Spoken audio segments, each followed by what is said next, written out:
Hello दोस्तों, नमस्कार।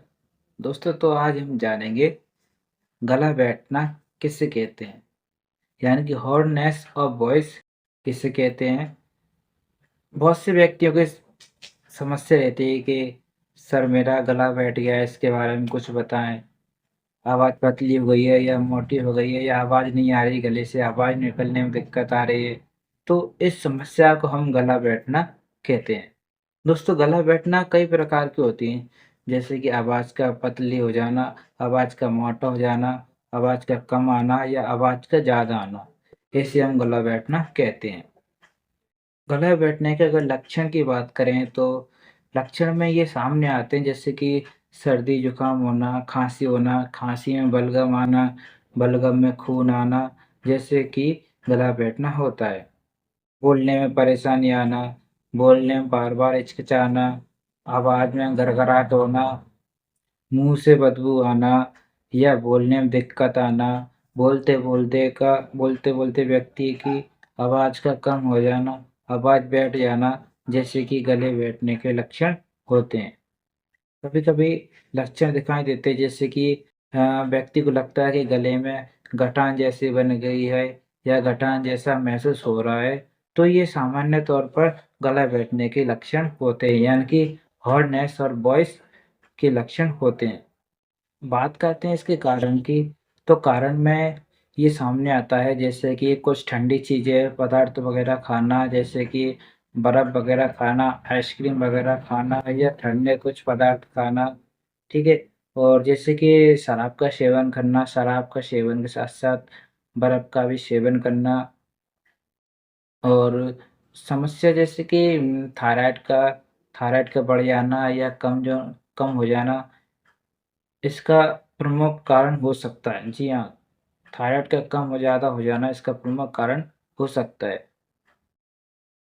ज़्यादा तीखा भोजन करने के कारण स्वर नलिकाओं का कमज़ोर हो जाना या सूजन आ जाना, जिससे गला बैठ जाता है, आवाज़ में गड़गड़ाहट आने लगती है, आवाज़ कम ज़्यादा होने लग जाती है, तो इसे हम गला बैठने का कारण बन जाता है।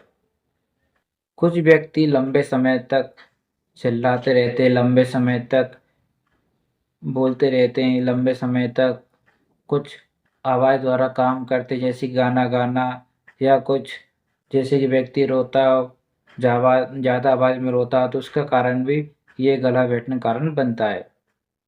कभी-कभी ये सर्दी-जुकाम के कारण भी गला बैठ जाता है, सर्दी-जुकाम के कारण टॉन्सिल से बढ़ जाते हैं, जिसके कारण आवाज़ कम ज़्यादा हो जाने लगती है, तो इसके कारण भी गला बैठ जाता है। अब बात करते हैं इसकी ट्रीटमेंट के बारे में, तो ट्रीटमेंट सामान्य तौर पर हर कारण के हिसाब से अलग-अलग ट्रीटमेंट होता है। आम तौर पर जो ट्रीटमेंट दिए जाने वाला होता है, वो होता है कैप्सूल आता है मेगापेन के नाम से। जो कैप्सूल आता है एम्पिसिलिन एंड एन्क्लोक्सासिलिन का, उसे हम सुबह-शाम 3 दिन तक चला सकते हैं। टैबलेट आती है डेकाडेन टैबलेट, उसे हम सुबह-शाम 3 दिन तक चला सकते हैं। टैबलेट आती है ज़ीरोडॉल एसपी, उसे हम सुबह-शाम 3 दिन तक चला सकते हैं।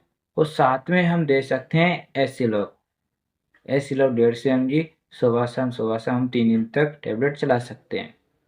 अगर 3 दिन में भी अगर व्यक्ति को आराम नहीं मिलता है, पेशेंट को आराम नहीं मिलता है, तो इसके बाद हम टेस्ट पर आते हैं, उसकी जाँच करवा सकते हैं, जैसे कि थायराइड की जाँच हुई, टीएसएच, T3, T4, यानी कि थायराइड प्रोफ़ाइल भी करा सकते हैं और चेस्ट एक्स-रे भी करा सकते हैं, ठीक है? और गैस्ट्रोस्कोपी भी करा सकते हैं।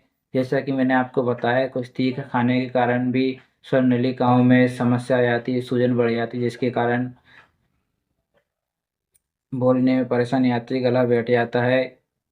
कुछ तीखा खाने के कारण एसिडिटी बन जाती है, जिसके कारण गला बैठ जाता है, इसलिए हम गैस्ट्रोस्कोपी कराते हैं। दोस्तों, ये जानकारी आपको कैसी लगी? कमेंट करके ज़रूर बताइए और ज़्यादा से ज़्यादा शेयर कीजिए। मेरे चैनल को सब्सक्राइब नहीं किया हो, तो अभी चैनल को सब्सक्राइब कीजिए। आपके अपने YouTube channel Khanna health care clinic. धन्यवाद।